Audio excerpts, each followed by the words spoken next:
नमस्कार, मैं हूं साक्षी राय और आप देख रहे हैं खरी बात।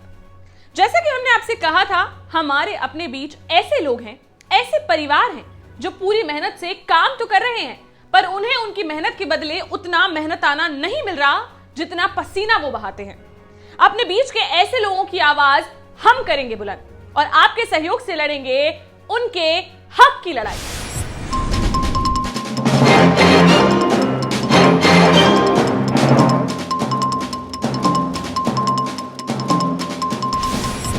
हम देखते हैं कि हमारे अपने कुछ लोग बेहद परेशान हैं। यह लोग अमीर तो नहीं और गरीबों में भी नहीं गिने जाते। हम बात कर रहे हैं उत्तर प्रदेश के माध्यमिक विद्यालयों में पढ़ा रहे वित्त विहीन शिक्षकों की। आप सभी जानते हैं, भारत के संविधान ने देश के नागरिकों को जो मौलिक अधिकार दिए हैं, उनमें से सबसे महत्वपूर्ण है शिक्षा का अधिकार।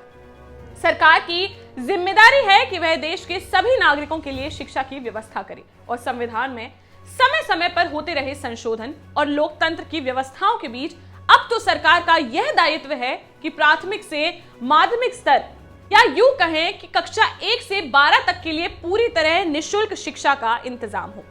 पर आप जानते हैं कि सरकार इसकी कितनी जिम्मेदारी उठा रही है और कितना अन्य लोग उठा रहे हैं। आइए हम बताते हैं आपको आंकड़ों की सच्चाई। उत्तर प्रदेश में माध्यमिक शिक्षा की बात करते हैं। हाई स्कूल और इंटरमीडिएट के पढ़ाई की व्यवस्था पर गौर करें तो मात्र 15% बच्चों को सरकार अपने खर्चे से शिक्षा दे रही है, जबकि शेष 85% बच्चों का पठन पाठन प्राइवेट स्कूलों में हो रहा है। इसको दूसरी तरह से समझें तो आपको बता दें कि प्रदेश में माध्यमिक शिक्षा के लगभग 28,000 विद्यालय हैं। इनमें से मात्र 1500 विद्यालय सरकार के हैं, जिन्हें हम राजकीय इंटर कॉलेज कहते हैं। इनमें वेतन सहित सभी व्यवस्थाएं सरकार कराती है। इसके साथ ही 4500 विद्यालय ऐसे हैं जो सरकार से सहायता प्राप्त है। इन्हें एडेड विद्यालय कहा जाता है। इनमें शिक्षकों को वेतन सरकार देती है, जबकि अन्य व्यवस्था प्रबंधन द्वारा की जाती है। इनके अलावा 22,000, जरा गौर से सुनिए, 22,000 वित्त विहीन विद्यालय हैं, जिनके वेतन से लेकर व्यवस्थाएं तक सभी कुछ छात्र छात्राओं की फीस से होती है। इन विद्यालयों की मान्यता ही सरकार द्वारा दी गई है, इसके अलावा कुछ नहीं। यहां तक तो फिर भी ठीक है।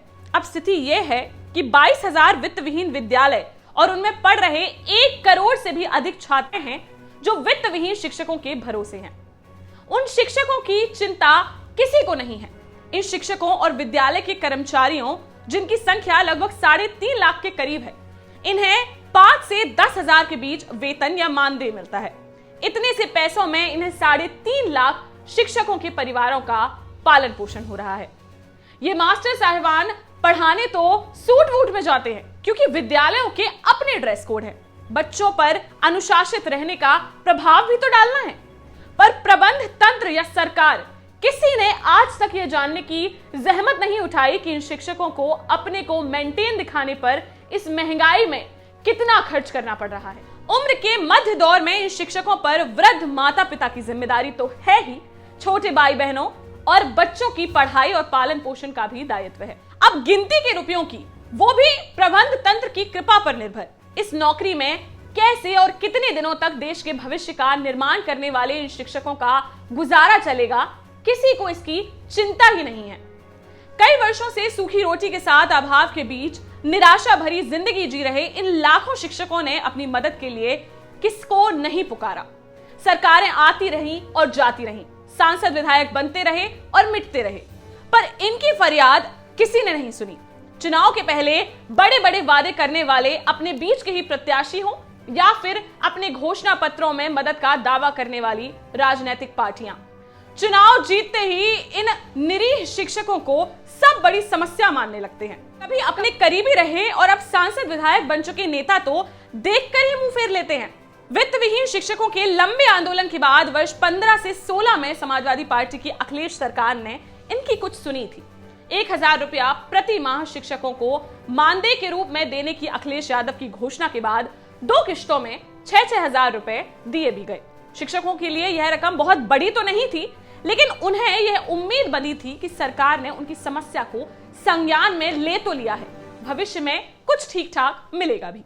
अगले ही साल चुनाव होने थे। भारतीय जनता पार्टी ने कहा कि राष्ट्र निर्माण करने वाले वित्तविहीन शिक्षकों को बस 1000 रुपए, ये तो बहुत कम है। हमारी सरकार आएगी तो हम ठीक ठाक पैसा देंगे।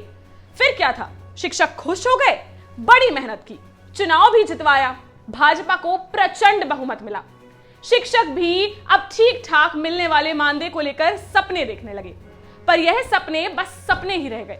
ठीक ठाक मानदेय तो छोड़िए, अखिलेश सरकार में मिलने वाला 10-12 हजार रुपया सालाना भी बंद हो गया। जय हो योगी जी। शिक्षकों का तो गरीबी में आटा गीला हो चुका था। फिर क्या था, सड़कों पर उतरे, रैलियां निकाली, मोटरसाइकिल रैली भी निकली, धरने दिए, प्रदर्शन दिए, सिर मुंडवाए और डंडे भी खाए, पर ना कुछ होना था और ना कुछ हुआ। मुख्यमंत्री योगी जी धरना और प्रदर्शन को लेकर इतने खफा हुए कि शिक्षकों को पूर्व जन्म तक की याद दिला दी। बता दिया कि पूर्व जन्म में इन शिक्षकों ने कुछ ऐसे काम किए होंगे कि भगवान ने धरना प्रदर्शन करने के लिए पैदा करके छोड़ दिया। और तो और इन मास्टर साहिबान का पेशा भी धरना प्रदर्शन बता दिया। अब कहा क्या जाए, अब किया क्या जाए, किस पर विश्वास करें या किस पर नहीं। राजा तो अब रहे नहीं, लोकतंत्र में तो जनता जिसे चुनती है वही राजा कहलाता है। अब कोई कहकर बदल जाए तो फिर उससे क्या उम्मीद की जाए। पर इतना तो तय है कि जिस दिन उत्तर प्रदेश के 85% यानी कि 22,000 स्कूल चलाने वाले ये 3.5 लाख शिक्षक निराश और परेशान होकर घर बैठ गए, उस दिन शिक्षा का पूरा सिस्टम ही धड़ाम हो जाएगा। वैसे भी आजकल कोरोना महामारी में स्कूल बंद है, बच्चों की फीस जमा नहीं हो रही है, शिक्षक घर पर ही बैठे हैं, इधर उधर से मांग कर बच्चों को 2 वक्त की रोटी खिला रहे हैं। शिक्षक हैं इसलिए अंत्योदय कार्ड भी नहीं है। सरकार इन्हें गरीबी रेखा के नीचे नहीं मानती, इसलिए फ्री में खाने को अनाज भी नहीं मिलेगा। उधर सरकार तो परीक्षाएं निरस्त करके भी फायदे में रही है। हाई स्कूल और इंटर में लगभग 56 लाख छात्र छात्राएं रजिस्टर्ड थे। सरकार को लगभग 300 करोड़ रुपया परीक्षा फीस से मिला है। अब परीक्षा तो होनी नहीं तो फीस का पैसा भी बच गया। अब सरकार जब गरीबों को मुफ्त राशन दे रही है, किसानों को सम्मान राशि दे रही है, तो फीस के बचे इन पैसों में से या किसी अन्य मद से इन दीनहीन वित्तविहीन शिक्षकों को भी कुछ मदद कर दे तो फिलहाल कोरोना काल में संकट में आए उन शिक्षकों के कुछ दिन तो कट ही जाएंगे। और अगर इन शिक्षकों की मानदेय की मांग पर भी कुछ विचार हो जाए तो कहना ही क्या। हक की लड़ाई में आज के लिए बस इतना ही। इसी विषय पर कुछ और आंकड़ों और अन्य लोगों की हक की लड़ाई को लेकर फिर आएंगे आपके बीच। आपके पास भी हैं अगर कुछ ऐसे लोग तो हमें बताइए, हम लड़ेंगे आपके साथ उनके हक की लड़ाई।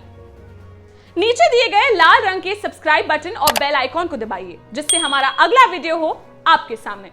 देखते रहिए खरी बात साक्षी राय के साथ। नमस्कार।